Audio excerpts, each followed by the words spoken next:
안녕하세요. 송혜퍼입니다. 오늘은 대한민국 건국 대통령 이승만에 대한 이야기를 해보고자 합니다. 여러분은 이승만 하면 가장 먼저 어떤 단어가 떠오르시나요?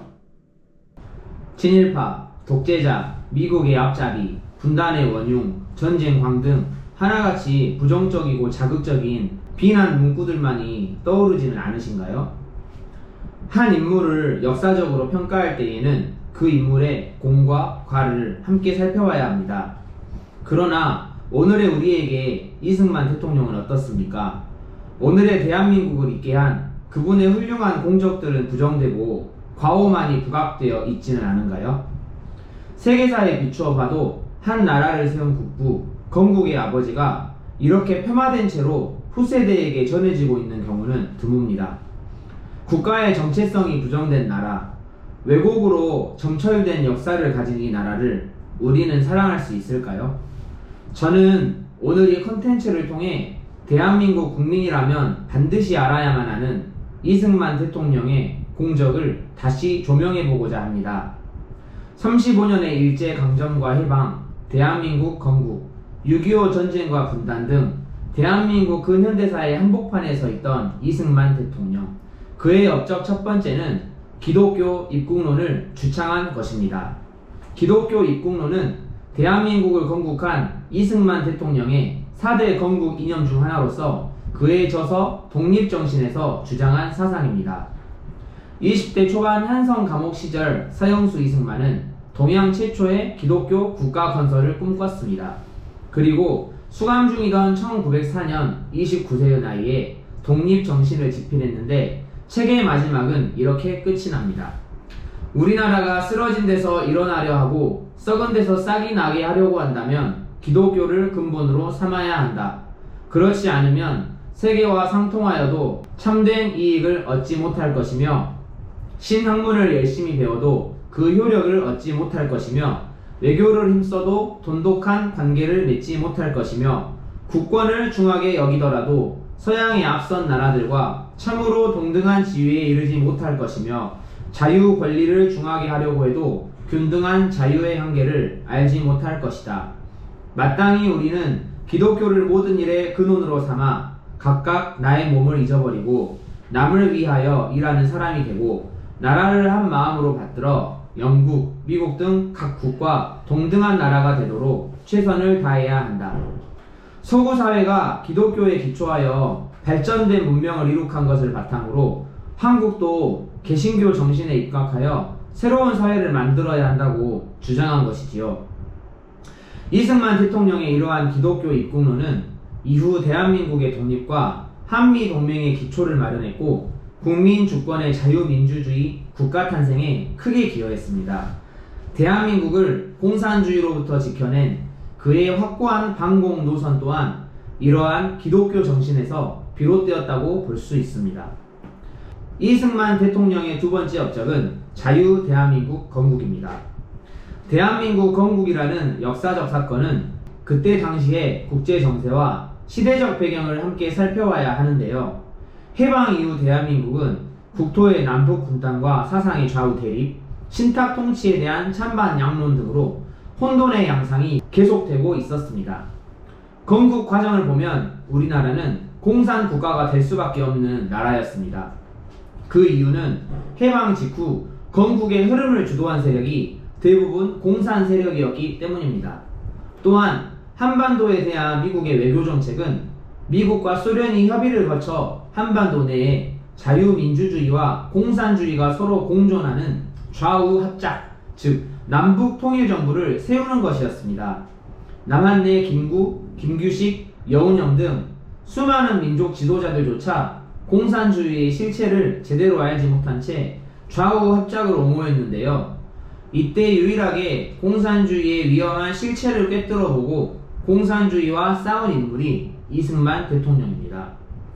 이승만 대통령은 미국이 미소공동위원회를 통해 남북 통일정부를 세우려고 하는 좌우 합작 정책을 바꾸지 않는 한 한국은 공산화될 수밖에 없다고 생각했습니다. 그래서 그는 미국 정부와 여론을 설득해서 어떻게 해서든지 미소공동위원회를 폐기시키기 위해서 미국행을 결심합니다. 출국길이 순탄하지 않았지만 간신히 미국에 도착한 이승만은 미국 정부와 언론 매체를 상대로 다음과 같은 성명서를 발표합니다.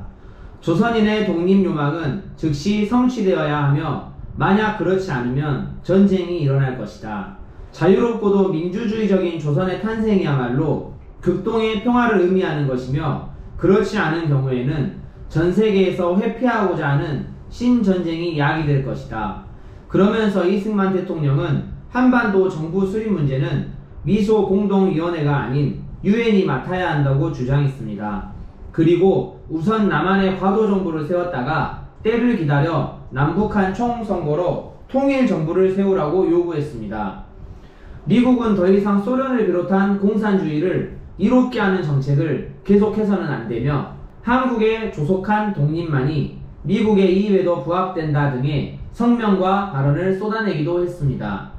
이러한 이승만 대통령의 도미 외교는 미국 내 반공 여론의 형성과 대한민국 건국에 대한 지지를 얻는데 큰 기여를 했습니다. 그리고 이승만 대통령이 미국에 체류하는 이 기간 중에 트루먼 독트린이 발표됩니다. 여기서 트루먼 독트린이란 소련이 그리스와 터키를 공산화하려 할 때 이 두 나라에 대해 경제적, 군사적 원조를 약속하는 선언입니다. 이는 미국의 외교 정책이 소련에 대한 협력 노선에서 강경 노선으로 전환될 것을 그리고 냉전 시대의 시작을 알리는 신호탄이었습니다. 결국 트루먼 독트린은 한반도의 좌우 합작에 의한 정부 수립이 아닌 자유민주주의에 기초한 정부 수립을 인정하는 결과를 가져왔습니다. 남한만의 정부 수립을 주장한 이승만 대통령의 주장이 결국 미국을 움직였고 그 노력의 결실이 트루먼 독트린이라는 성과를 그에게 가져다 준 것입니다. 그리고 대한민국은 1948년 5월 10일 자유총선거를 실시하였습니다. 여기서 우리가 기억해야 할 점은 우리나라가 만 21세 이상의 한국 국민 모두에게 투표권을 주었다는 사실입니다. 이는 세계 민주주의 발전 역사에서 유례를 찾아볼 수 없는 사건이었습니다. 우리 민족 5천년 역사 속에 백성이 주인이 된 적은 단 한 번도 없었는데 양반의 소수계층이 다스리던 신분제를 깨뜨리고 모든 국민에게 자유를 부여한 사건이 1948년 5월 10일 자유총선거였습니다. 이후 5.10 총선거로 선출된 198명의 국회의원들과 함께 1948년 5월 31일 역사적인 재헌국회가 열렸습니다. 여러분은 이 나라가 기도로 시작된 나라임을 알고 계시나요? 임시의장으로 선출된 이승만 박사는 단상에 올라가 감리교 목사인 이은영 국회 부의장에게 기도를 부탁합니다. 대한민국 독립민주국 제1차 회의를 여기서 열게 된 것을 우리가 하나님에게 감사해야 할 것입니다. 종교, 사상, 무엇을 가지고 있든지 누구나 오늘을 당해가지고 사람의 힘으로만 된 것이라고 우리가 자랑할 수 없을 것입니다. 그러므로 하나님에게 감사를 드리지 않을 수 없습니다. 나는 먼저 우리가 다 성심으로 일어서서 하나님에게 우리가 감사를 드릴 터인데 이윤영 의원 나오셔서 간단한 말씀으로 하나님에게 기도를 올려주시기를 바랍니다. 그렇게 이윤영 목사는 단상에 올라가 198명의 국회의원들과 함께 기도를 올렸고 오늘날 국가사료인 국회 속기록 제1면에는 하나님께 드렸던 나라와 민족을 위한 기도문의 내용이 남아있습니다. 이렇게 이승만의 주도하에 치러진 자유총선거와 재헌국회를 거쳐 대한민국은 1948년 8월 15일 유엔이 승인한 합법적인 국가로 건국되었습니다. 이승만 대통령의 세 번째 업적을 살펴보겠습니다. 그것은 바로 토지개혁입니다. 이승만은 신분 문제를 경제 문제로 보았습니다. 신분 해방을 말로만 선포하는 것이 아니라 경제 대책을 마련해야 한다고 했는데 첫 번째 방법이 토지개혁이었습니다. 1936년의 기록을 보면 우리나라 전체 농가의 75%가 남의 땅을 빌어서 농사짓는 소작농이었습니다. 고된 노동을 해서 벌어들인 수입의 절반을 땅 주인에게 바쳐야만 했습니다. 농민이라고 하지만 사실상 농노에 가까웠던 것이죠. 그리고 소작농과 지주의 관계는 곧 양반과 상민의 관계였습니다. 지주들은 거의 양반이었고 소작농은 상농들이었습니다. 이처럼 신분제는 지주와 소작이라는 경제 문제와 연결되어 있었습니다. 양반들이 소작을 끊어버리면 농민들은 굶어야 했습니다. 이승만의 구상에 따라 제정된 1948년 제헌헌법 86조는 농지는 농민에게 분배하며 그 분배의 방법, 소유의 한도, 소유권의 내용과 한계는 법률로서 정한다라고 명시하고 있습니다. 이처럼 대한민국의 토지개혁은 합법적인 절차를 따라서 진행되었습니다. 건국부터 농지는 농민이 소유한다는 원칙을 헌법으로 정해놓은 것입니다. 그러나 이 과정에서 지주들의 저항 역시 만만치 않았는데요. 지주들의 본거지가 국회였기 때문입니다. 국회는 이승만 정부가 심혈을 기울여 준비한 법안을 무시하고 별도의 법안을 만들었습니다. 가장 큰 쟁점이 되었던 사항은 토지대금 문제였습니다. 정부의 법안은 토지대금을 150%로 정해 한 해 소작료를 50%로 계산하여 3년 동안 소작료를 내면 4년째부터는 땅 주인이 되게 하는 개혁법이었습니다. 그러나 국회는 정부의 법안을 무시하고 별도의 법을 만들어 토지대금을 300%로 책정했습니다. 이와 같이 토지개혁은 법이 제정되는 과정에 있어 지주와 국회의 반발로 큰 진통을 겪었습니다. 그러나 1949년 4월 25일 토지대금을 결정하는 투표가 실시되었고 결국 정부에서 만든 150% 안이 다수결로 통과되었습니다. 마침내 제정된 농지개혁법으로 인해 5,000년을 이어온 지주제는 역사의 뒤안길로 사라졌습니다.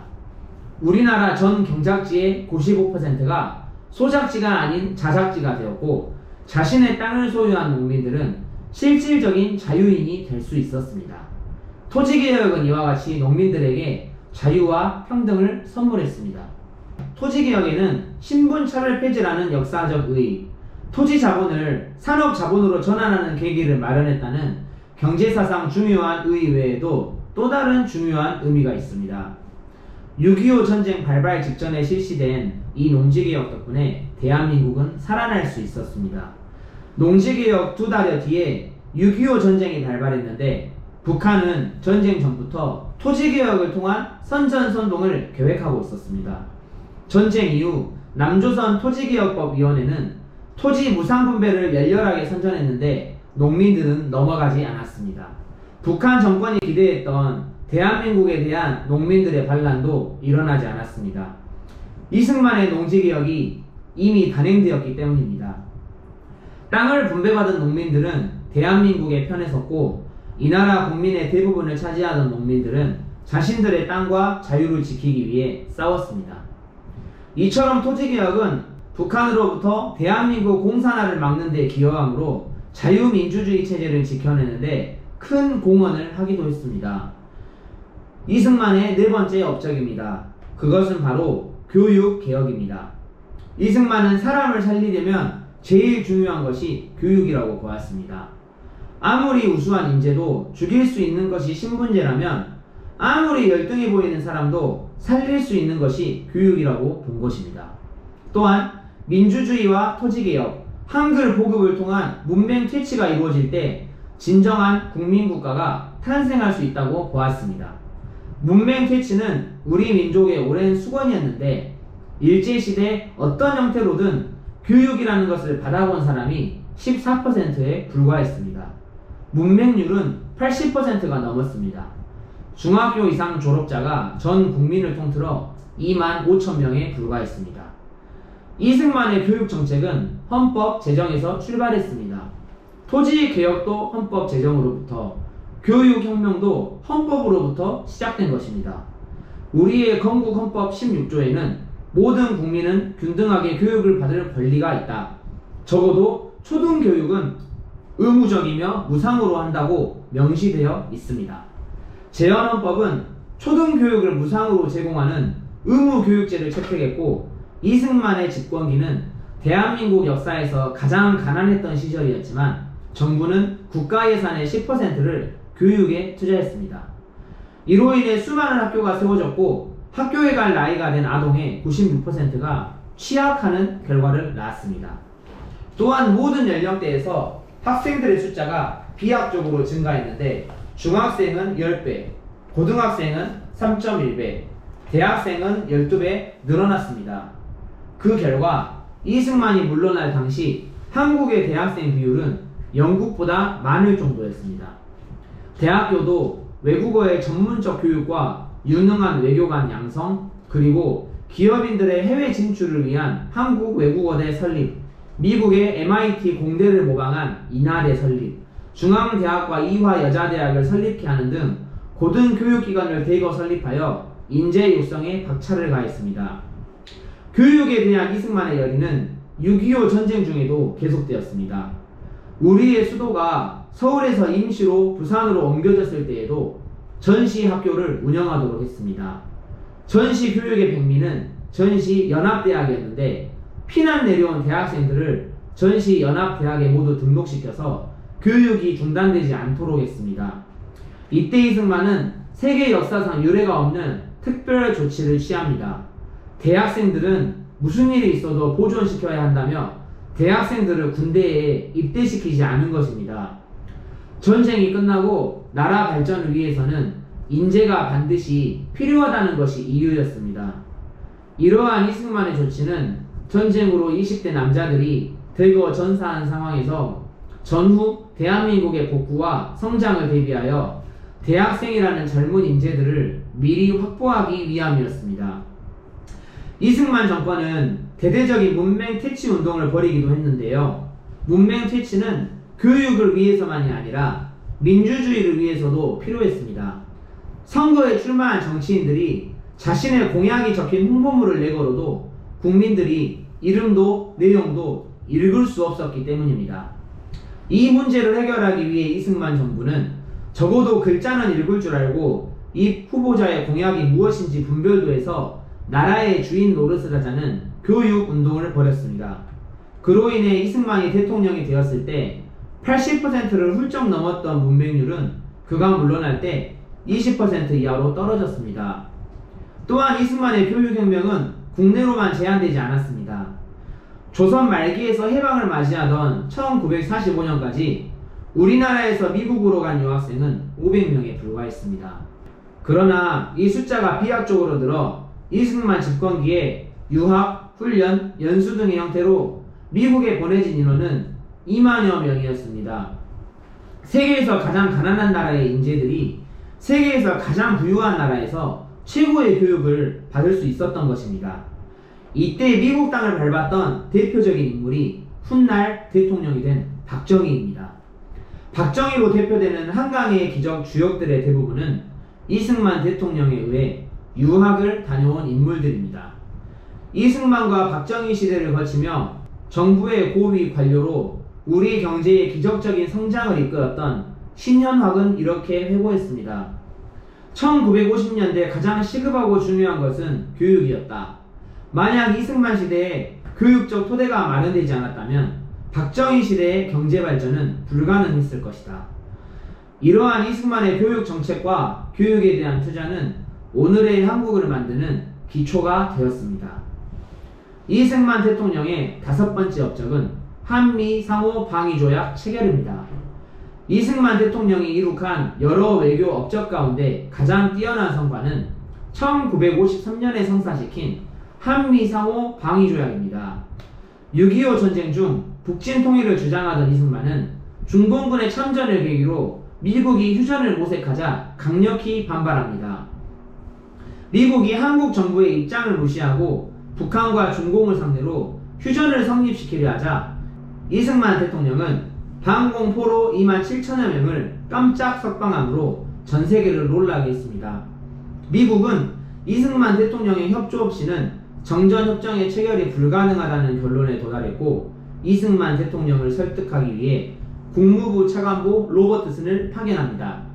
이때 이승만은 로버트슨 특사를 만난 자리에서 미국이 한미상호 방위조약을 체결하고 적극적인 군사원조를 제공하며 유엔군을 한국에 주둔시킨다면 휴전을 방해하지 않겠다고 말합니다. 다급해진 미국의 아이젠하워 행정부와 로버트슨 특사는 대규모 경제 원조를 약속했으나 이승만은 경제 원조는 물론 안전 보장을 끊임없이 요구했고 결국 로버트슨은 한국에 미군을 주둔시키겠다고 약속합니다.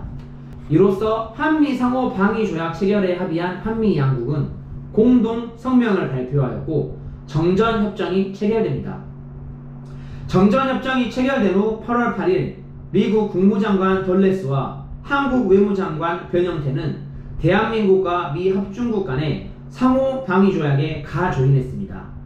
이 역사적인 조약은 1953년 10월 1일 워싱턴에서 정식 조인 후 1954년 11월 17일부터 정식으로 발효되었습니다.